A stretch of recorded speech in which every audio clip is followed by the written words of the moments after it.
The courtroom smelled of old wood and bitter defeat, a scent that clung to Ethan Caldwell's skin as he sat frozen, the judge's gavel still echoing in his ears. His son, Oliver, was out there somewhere, 6 years old with a laugh like summer rain, and now, because of who Ethan loved, he might never hear it again. The judge's words, cold and final, had stripped away his rights as a father, unfit due to lifestyle choices. Ethan's hands trembled as he gripped the edge of the oak table. His lawyer, Marcus Tate, sitting beside him in stoic silence. The small-town courthouse in Willow Creek, Georgia, was a world away from the life Ethan had built. A life where he taught third graders, baked cookies with Oliver on Sundays, and loved Marcus with a quiet, unshakable devotion. But here, in this room of stern faces and outdated values, that love was a crime, and Oliver was the price. Marcus reached for his hand under the table, a fleeting touch that grounded Ethan's spiraling heart. At 34, Marcus was a rising star in Atlanta's legal scene, his sharp jawline and steady brown eyes commanding respect even in hostile rooms like this. He'd fought for Ethan with every ounce of his skill, but the judge, old, conservative Judge Hargrove, had made up his mind before the hearing began. Ethan's ex-wife, Laura, sat across the room, her face unreadable, her new husband's arm around her. She hadn't wanted this fight, but her family had pushed, whispering that Ethan's lifestyle was no place for a child. "Ethan, we're not done," Marcus whispered, his voice low but fierce. "I'll appeal. I'll find a way." His tailored navy suit was crisp, but his eyes were raw with the same pain Ethan felt. They'd been together 3 years, built a home, a life, and now this.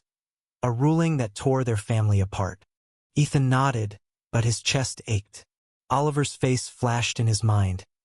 Gap-toothed, giggling, asking why Daddy lived with Marcus instead of Mommy. Ethan had explained it gently, but the world wasn't gentle.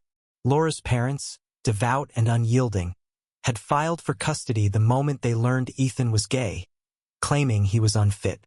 Laura, caught in their orbit, hadn't fought them hard enough. Outside, the Georgia sun dipped low, painting the courthouse steps gold. Ethan stood, his khaki pants and blue sweater rumpled from hours of sitting, clutching a drawing Oliver had made. A stick-figure family, 2 dads and a boy under a rainbow.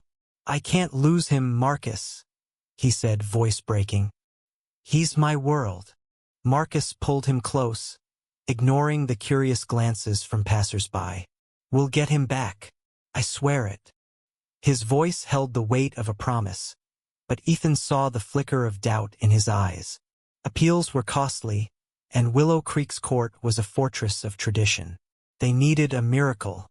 That night, in their small Atlanta apartment, Ethan couldn't sleep. He sat at the kitchen table, staring at Oliver's empty chair, the one where he'd tell stories about dinosaurs and spaceships. Marcus worked late, poring over legal texts, searching for precedent. Ethan's phone buzzed. A text from Laura. "I'm sorry. I didn't want this." He didn't reply. Sorry didn't bring Oliver home.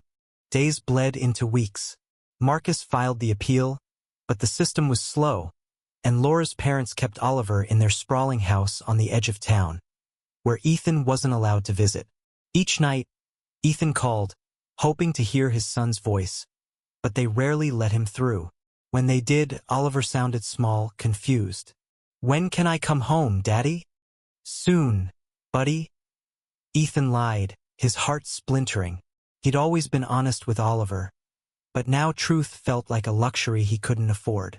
Marcus, meanwhile, was relentless. He reached out to advocacy groups, scoured case law, and even contacted a retired judge in Savannah who'd ruled progressively in a similar case. But the breakthrough came from an unexpected place.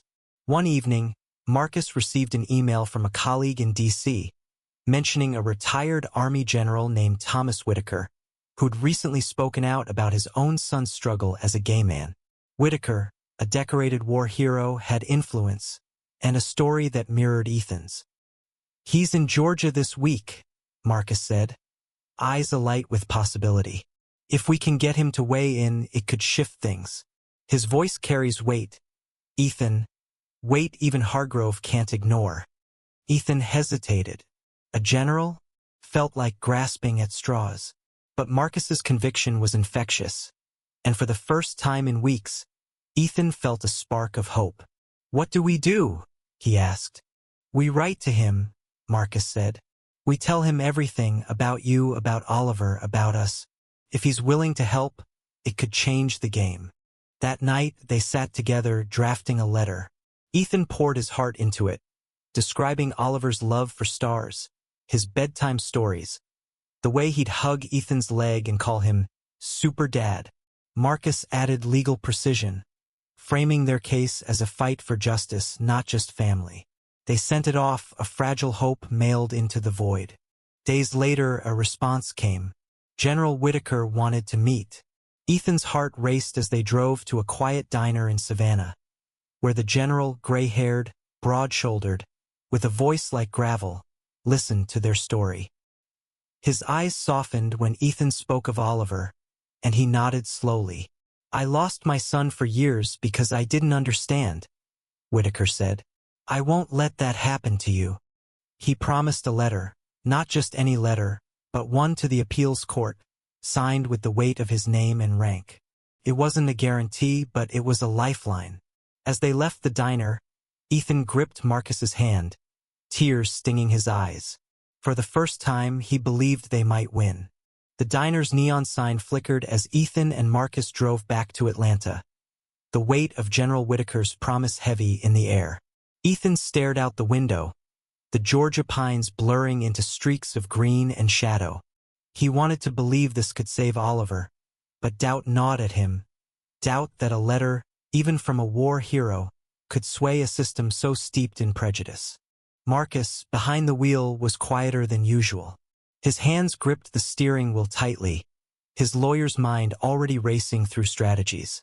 At 34, he'd seen enough courtrooms to know that influence mattered as much as evidence. But this case was personal. Losing wasn't just a professional failure. It was losing the family he and Ethan had fought to build. "Whitaker's letter will make noise," he said, breaking the silence. "Hargrove won't like it, but he'll have to listen." Ethan nodded, clutching Oliver's drawing, now creased from constant handling. "What if it's not enough?" His voice was barely above a whisper, raw with fear. Marcus reached over, squeezing his hand. "Then we keep fighting. We don't stop until Oliver's home." Back in Atlanta, the waiting was torture. Ethan returned to teaching, but his third-grade classroom felt hollow without Oliver's nightly stories about school. His students noticed his distraction, their small hands patting his arm as if they sensed his grief. Marcus, meanwhile, buried himself in work, coordinating with advocacy groups and prepping for the appeal hearing. He reached out to local media, hoping to draw attention to their case without turning it into a circus. A small article ran in the Atlanta Journal-Constitution, framing Ethan as a devoted father caught in an outdated system. It stirred sympathy online, but also venom, anonymous comments calling Ethan unfit, unnatural, a danger. The hate stung, but Ethan refused to read it. He focused on Oliver, writing letters his son might never see, filled with promises of stargazing and ice cream runs. He sent them to Laura, hoping she'd pass them on, but got no reply. Laura's silence was its own kind of betrayal. They'd been friends once, before her parents' influence and their divorce drove a wedge between them. A week later, General Whitaker's letter arrived. It was concise but powerful, written on crisp letterhead with his military credentials in bold. He spoke of Ethan's character, Oliver's well-being, and the injustice of a system that punished love. "As a father and a soldier," he wrote, "I've seen courage in many forms. Ethan Caldwell's fight for his son is one of the bravest." Marcus read it aloud, his voice steady but thick with emotion. Ethan cried, not from sadness but from the weight of someone believing in them. They submitted the letter to the appeals court, along with affidavits from Oliver's teachers, neighbors, and even a child psychologist who'd evaluated Ethan's home as stable and nurturing. Marcus worked late, refining their argument, while Ethan tried to keep their life together. Cooking dinners neither of them ate, watering plants that were starting to wilt. The apartment felt like a shell without Oliver's laughter. The appeal hearing was set for a month later, in a larger courthouse in Atlanta. Ethan dreaded returning to that sterile, judgmental space, but Marcus was relentless, preparing Ethan for every possible question. "They'll try to twist your life," Marcus warned. "They'll ask about us, about our relationship. Answer honestly, but don't let them bait you." Ethan nodded, but his stomach churned. He wasn't ashamed of loving Marcus, but the thought of strangers dissecting their life made him feel exposed, raw. He remembered the first time he'd kissed Marcus, 3 years ago, under a streetlight after a late-night coffee. It had felt like freedom. Now that same love was on trial. The night before the hearing, Ethan couldn't sleep. He sat on the couch, staring at a photo of Oliver on his first day of school. Backpack too big, grin unstoppable. Marcus joined him, wrapping an arm around his shoulders. "We're doing this for him," Marcus said.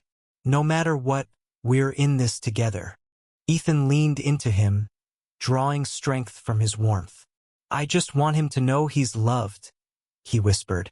Marcus kissed his forehead, a silent vow. The hearing dawned gray and heavy. The Atlanta courthouse was imposing, its marble halls echoing with footsteps. Judge Hargrove wasn't presiding this time. An appellate judge, Sarah Klein, would hear the case. She was younger, known for fairness but not sentimentality. Ethan clung to that shred of hope as he took the stand, his heart pounding. Marcus presented their case with precision, weaving Whitaker's letter into a broader argument about equality and family.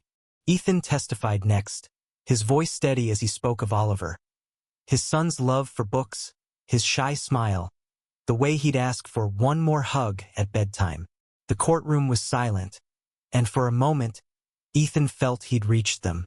But Laura's parents' lawyer was ruthless, painting Ethan as unstable, his relationship with Marcus a choice that endangered Oliver. Ethan gripped the stand, forcing himself to stay calm. Marcus's eyes met his, a silent anchor. As the hearing ended, Judge Klein's face gave nothing away. "We'll review the evidence," she said. "Decision in 2 weeks." Ethan's heart sank. 2 more weeks without Oliver. 2 more weeks of not knowing. The 2 weeks after the hearing were a slow bleed. Ethan woke each morning with Oliver's absence like a bruise on his heart, the silence of their apartment deafening. He went through the motions, teaching, grading papers, forcing smiles for his students. But his mind was always on his son, wondering if he was happy, if he was scared. Marcus was a rock, but even he showed cracks. Late at night, Ethan would find him at the kitchen table, legal pads scattered, eyes bloodshot from reading case law. "We did everything right," Marcus said one night, voice strained. "Whitaker's letter, the affidavits, your testimony, it's a strong case." But Ethan heard the unspoken fear. What if it wasn't enough? They tried to keep hope alive. Ethan called Oliver whenever Laura's parents allowed, cherishing the brief moments of his son's voice. "I miss you, Daddy," Oliver said once, his words muffled, like he was hiding the phone. Ethan clung to those calls, replaying them in his mind. Marcus, meanwhile, reached out to advocacy groups who began rallying support online. Hashtags like Justice for Oliver trended briefly, and a small vigil was held outside the courthouse, with candles and signs reading, "Love is family." But the support came with backlash. Ethan's school received complaints from parents, some demanding he be fired for promoting his lifestyle.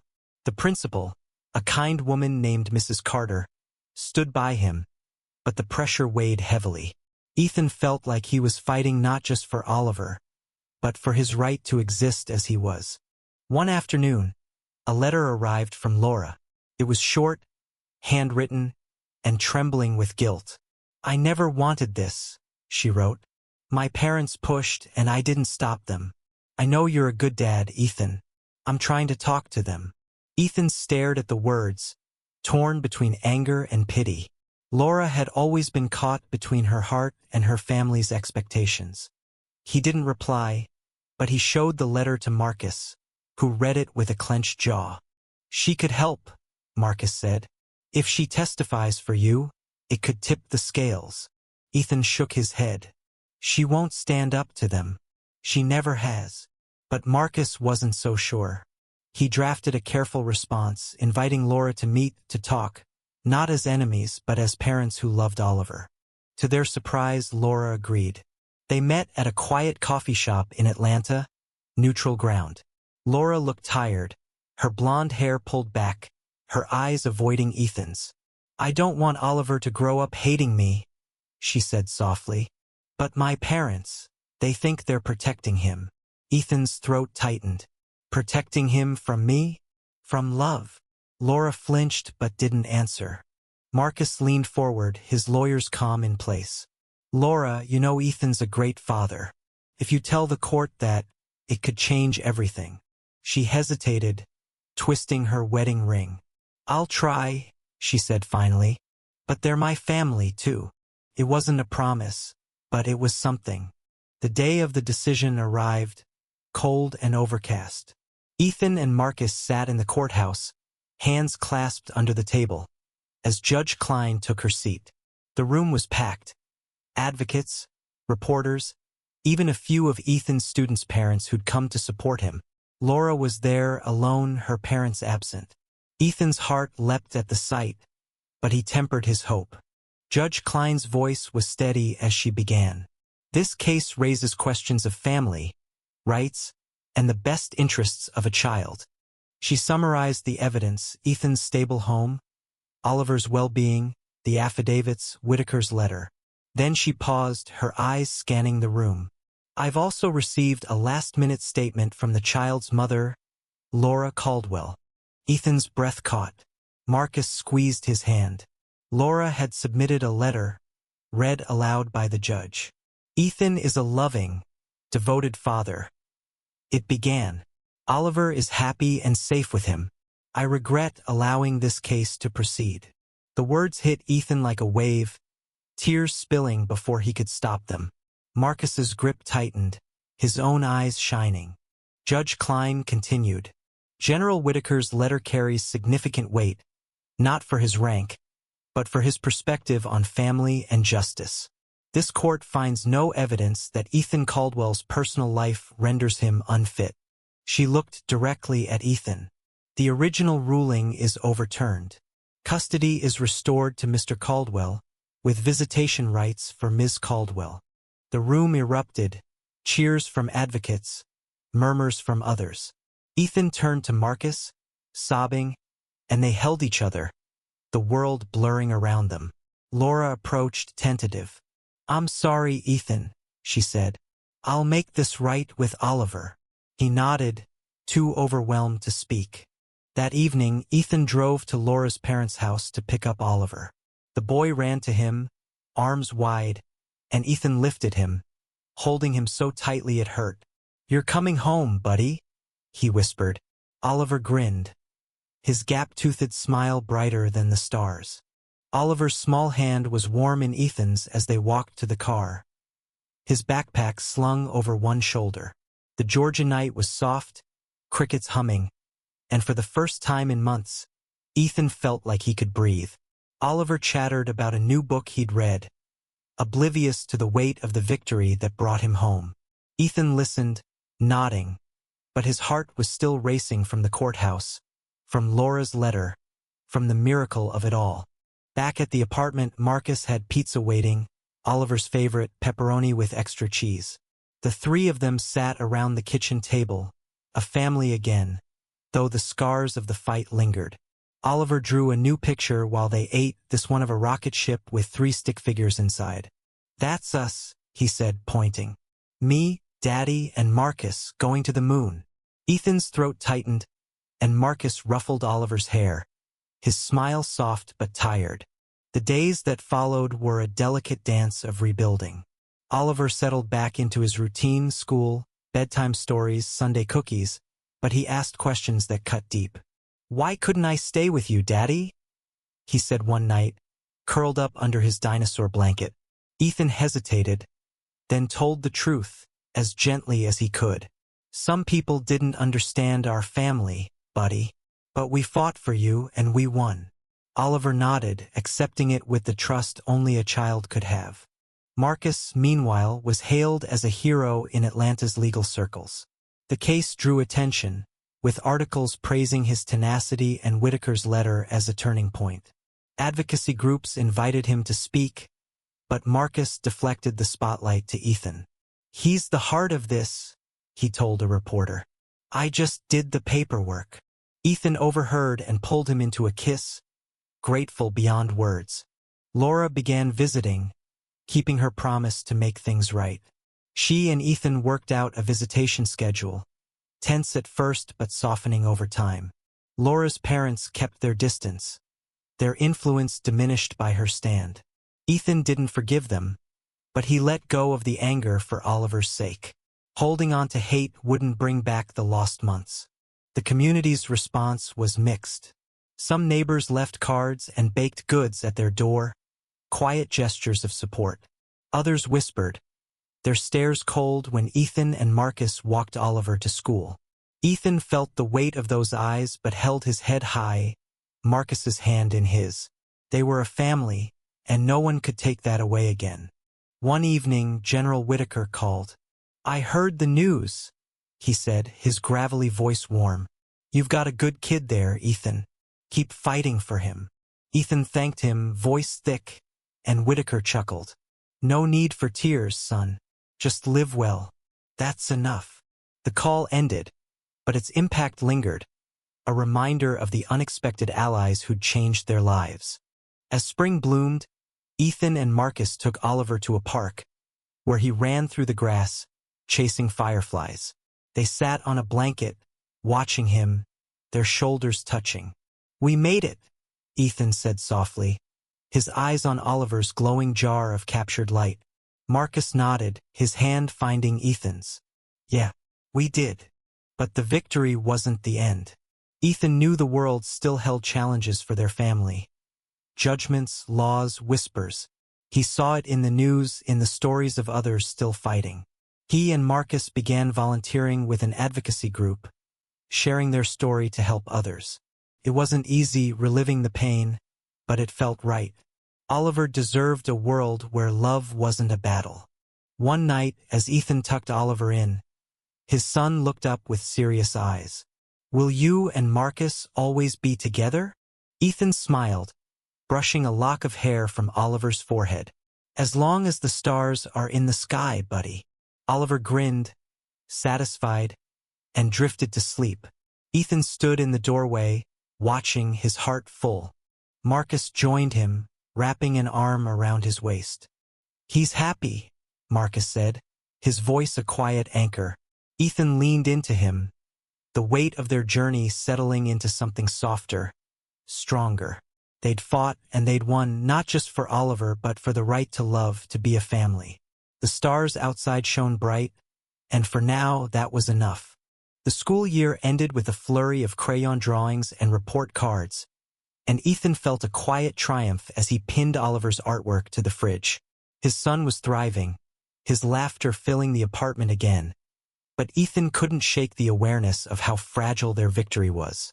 The world outside their home was still a minefield of judgment, and he and Marcus were determined to shield Oliver while preparing him for it.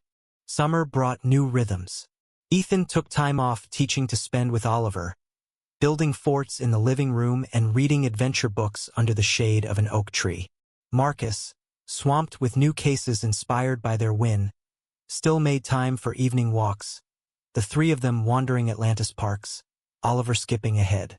Those moments felt like stolen treasure, each one a reminder of what they'd almost lost. One afternoon, at a local Pride event, Ethan and Marcus volunteered at a booth for the advocacy group they joined. Oliver, wearing a rainbow t-shirt, handed out stickers to kids, his grin infectious. A woman approached, her eyes red with tears. "I read about your case," she said to Ethan. "My brother's going through the same thing. You give me hope." Ethan hugged her, his own eyes stinging. He hadn't realized their story had reached so far. Marcus, overhearing, squeezed Ethan's shoulder. "We're making a difference," he said later, as they watched Oliver chase a balloon. Ethan nodded, but the weight of others' struggles lingered. He thought of the woman's brother, of countless families fighting battles like theirs. It wasn't enough to win for themselves, they had to keep pushing. That resolve led them to a meeting with the advocacy group's leaders, who proposed a campaign to challenge discriminatory custody laws across the South. Ethan hesitated. He was a teacher, not an activist. But Marcus was all in, his lawyer's fire reignited. "We can't stop now," he said, his brown eyes blazing. "This is bigger than us."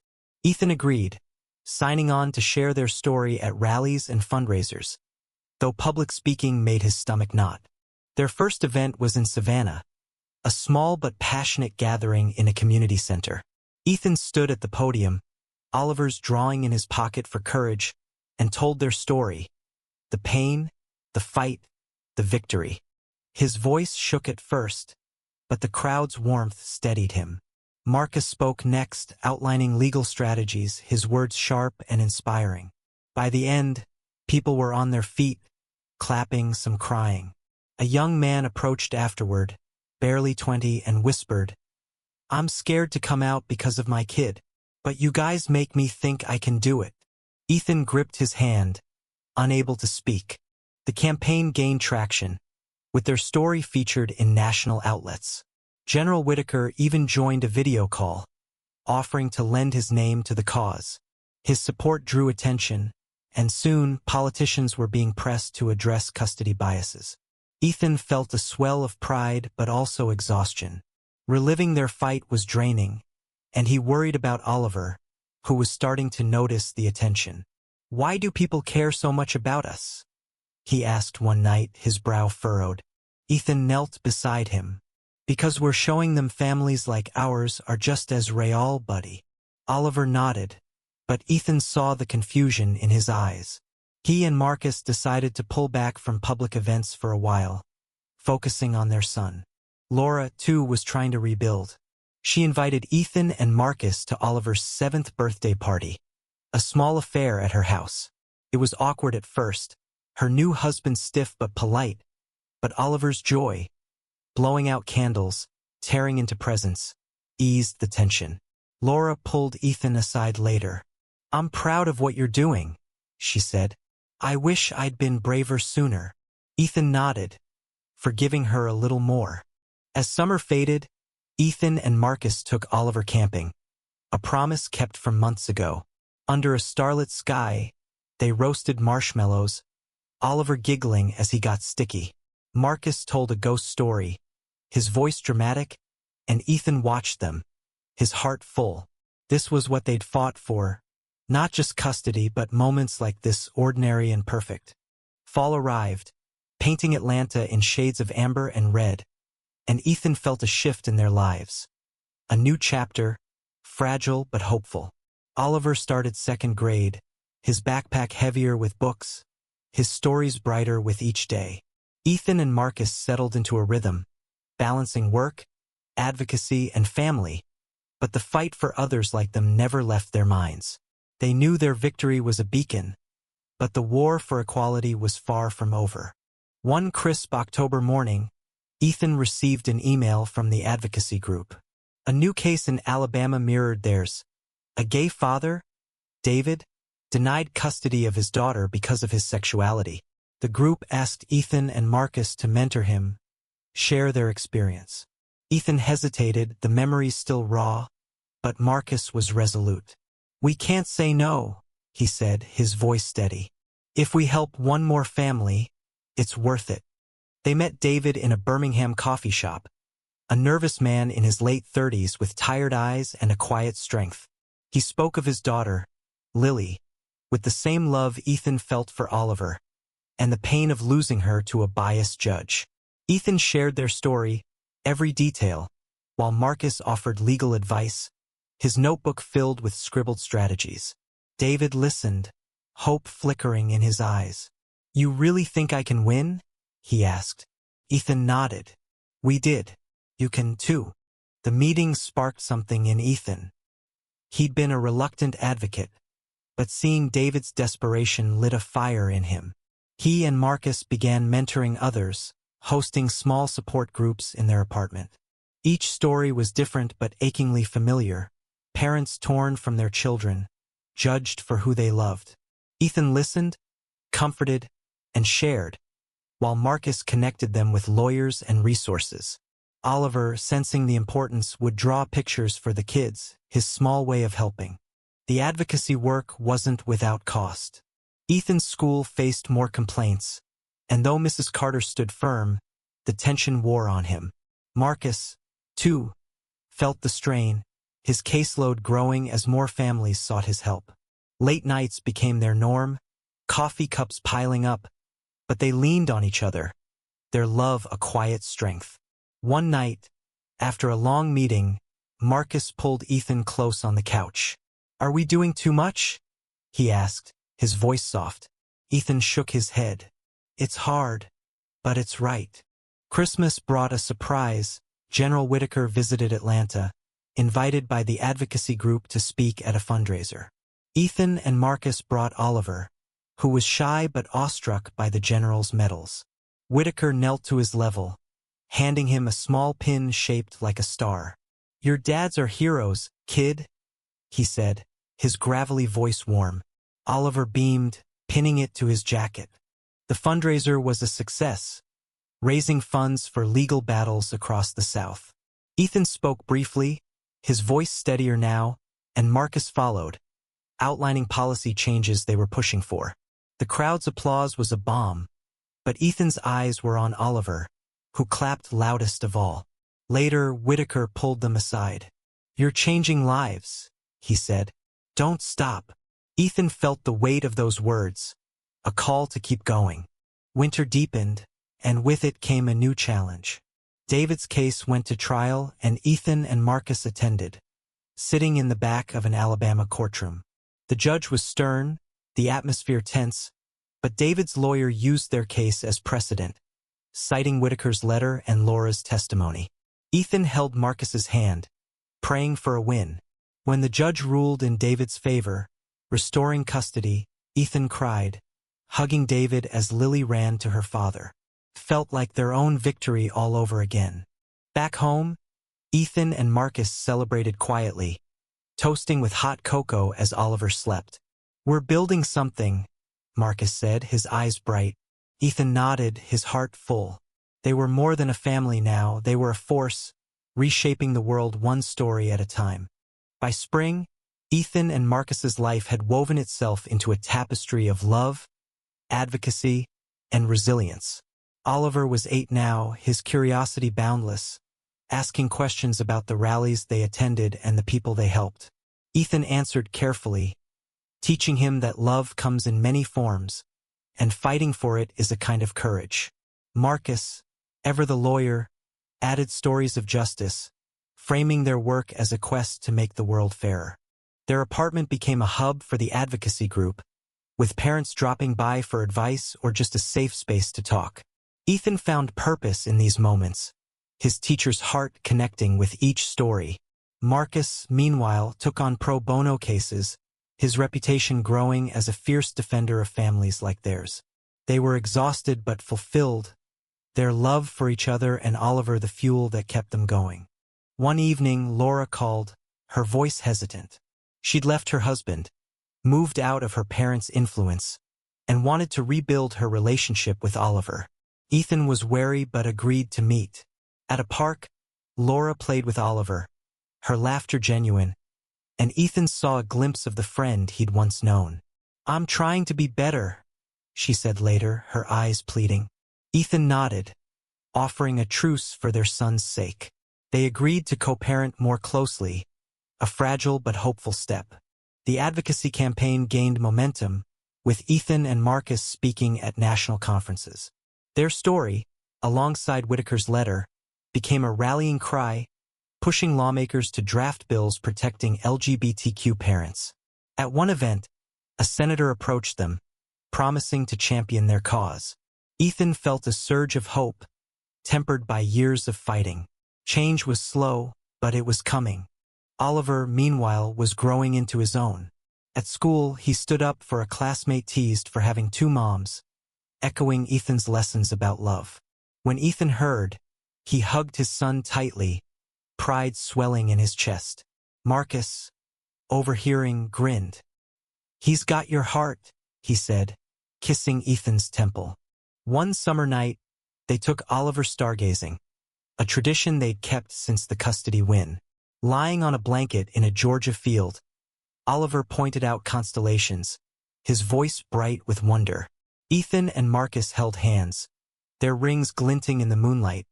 They'd married quietly the year before, a small ceremony with Oliver as their witness.